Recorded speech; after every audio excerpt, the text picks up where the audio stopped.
It is Ask Us Anything time here on Stormont Sources.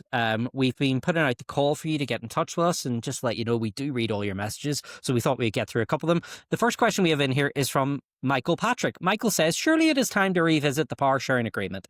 I hear all the complaints, but not any proper realisation that this has to be a PR society in terms of electoral representation. A fudge 20 years ago is paralysing the ability to have genuine government and opposition parties. I kind of get why we did it at the time, but come on. Tough decisions, strong governments. What say you? New electoral arrangements. Michael. Okay, I'm going to go to you first, Tim.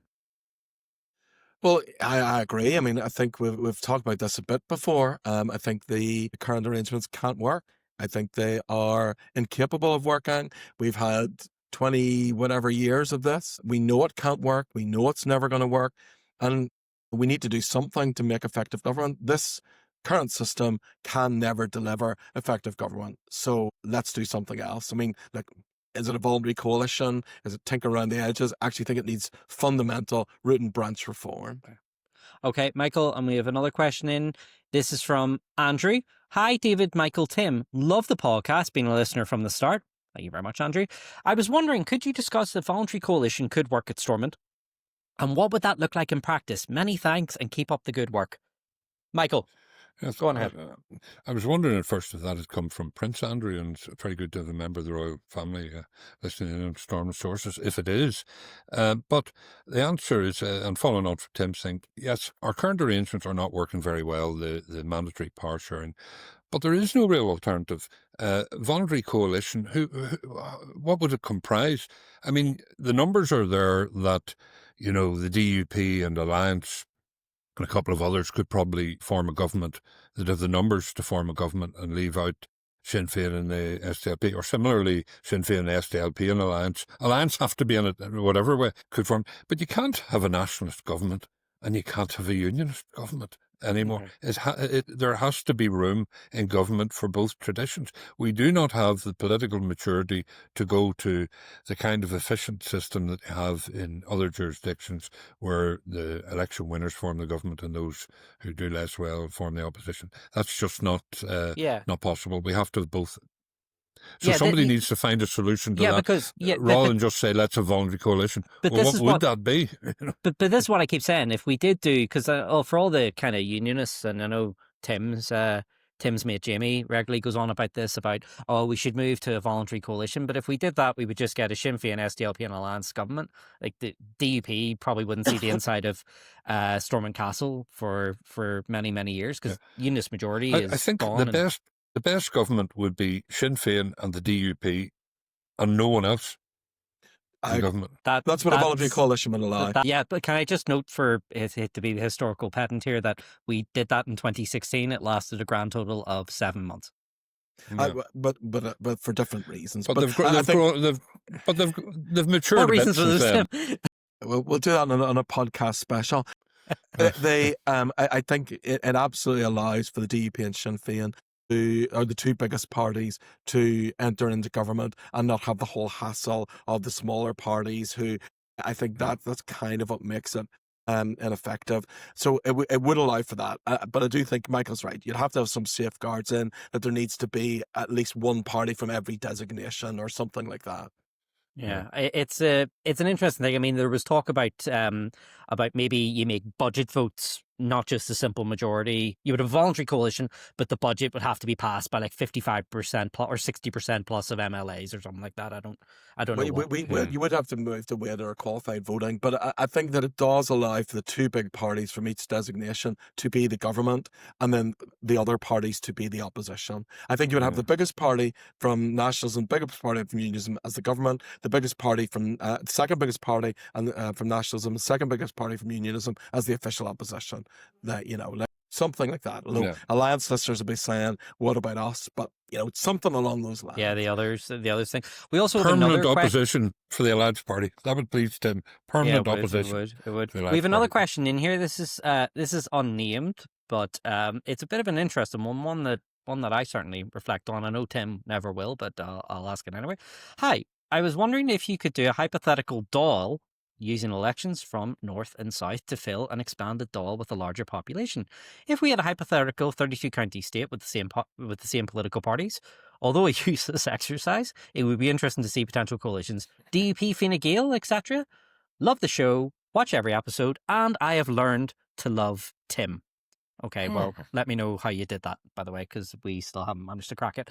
But anyway, I have thought about this, by the way, because of course I'm being an Irish nationalist. And I've given it a whole load. I've given it more thought than needs to be. I did a whole working out. Spreadsheets. You're entertaining the conversation, Tim. So You're entertaining it's the nonsense. conversation. It's absolute No, nonsense. well, But let me just think. So obviously, Northern Ireland would be roughly about 24 to 27% of a united Ireland, right? So if you extrapolate that, the Irish Constitution specifies how many seats you need per population. So if you extrapolate that out, I think the Dáil would increase by at least 48 to 58 seats. I think it's a little more than that, I thought, or maybe my calculations It could be. are wrong, it depends how. So it's hard to wait I thought it was because 70 seats. well, but we see. anyway. But this is the thing, though. So I'm not sure whether you would, because obviously you'd be That's worried the- about. You'd be That's worried the about. DUP's opening position. But you'd be 70 worried about seats. minority representation, so you would assume the 30,000 rule, the 1 per 30 would be reduced. I think that would likely be. So I think it'd be up around about. It could be about 70, could be as much as 80, could even be 100 seats. But if you extrapolate that out from who wins, I think it's a bit of a. I'm going to question the premise about the same parties, because I think once you get Irish unity, there's going to be realignment. a big question for Sinn Féin. Like that vehicle will break apart in terms of what Sinn Féin become after that. That happened with the previous iteration of Sinn Féin after independence in the Republic in 1922. Sinn Féin literally fell to pieces, even though it helped achieve, it led the drive for the creation of the what was the Free State, which became the Republic. So I think the issues will be is that what happens to the Unionist parties. I would imagine they become like a Bloc Québécois type style party. I know Tim's shaking his head there, but hear me out here, mate. And I think that party, I think whatever iteration that becomes, or iterations of it, will largely see a form of Fianna Fáil, Fine Gael in coalition or some arrangement with whatever unionism morphs into, because I appreciate unionism technically no longer exists, but whatever that morphs into, the Northern Ireland Party, whatever that is, the Ulster Party or whatever that morphs into. And I think that would be the most likely coalition. I think Sinn Féin would probably end up splitting apart a little bit. And then the Alliance Party have an important role there, because the Southern parties will look for a bridge from themselves to kind of moderate opinion in the north. So I think Alliance's role actually is reinforced. What's in La La Land? Go on ahead, mate. Tell me. Well, I don't think Fianna Fáil and Fine Gael would coalesce with the Unionist parties, whatever they are. I would say they wouldn't want to have Sinn Féin about the place. They wouldn't want to have Unionist parties about the place, and it would make an absolute utter mess of what the coalition's going to be. You would see something like Fianna Fáil, Fine Gael, your Labours, Social Democrats, alliance. Is probably the most likely path to. I was reckoning you need about 120 seats to form a government, so that would be your most likely path to government, and you have whatever Unionist remnant, and Sinn Féin would be the perpetual outsiders. But they would be quite. But a Unionist, if you take current voting patterns, whatever that is, and we're assuming there's one party, it could be a number of parties, they would still have about 30 plus seats. That would be a lot. Well, I have Unionists down at 33 seats. Yeah, that would be. I just think for a coalition and a PR system, that's too big to ignore. I think there would be. Well, you'd have about 38 seats for the Alliance and all those sort of people. I'm sorry, those are all totally spurious numbers. What you would have is the evolution of a conservative bloc on the one hand and a kind of lefty bloc on the other.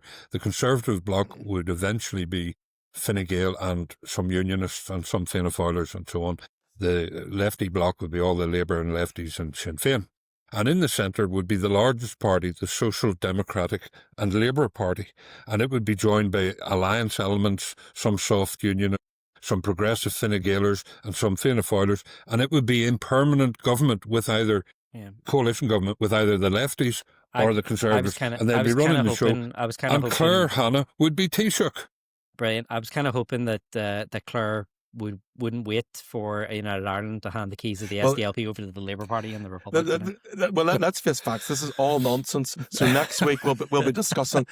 Did man really land on the moon? I mean, this is that level of discussion. Who shot JFK? Just you wait. No, it's an interest. Look, for electoral nerds, it is something to. Well, I certainly gave it a good 40 minutes of thought. Oh, there you go. 40 minutes. You're entertaining the conversation now, Tim. I thought I would just like doing the That's numbers, you. That's you know. handing back your blue passport. You'll be queuing up now in the foreign control lanes at EU destinations. Well, I before you travelled know. all the way to Cologne and Luxembourg to see Northern Ireland on an Irish passport, and I have to say, David, Look at even you. some Northern Ireland fans, one behind me, Stu, who's behind me in Cologne, said, David's interesting, Michael's the brains. And I said, like, have you listened to our podcast? He said, You're in Cologne. Thank you You're very much. Fond of Thank you You to weren't the getting Northern Cologne Ireland surgery. Supporters Club for listening in to the podcast as well. But look, that was an interesting exercise. We should do. Thank you for it. Give us more electoral kind of things to look up. Maybe what happened with the DUP won an overall majority with Reform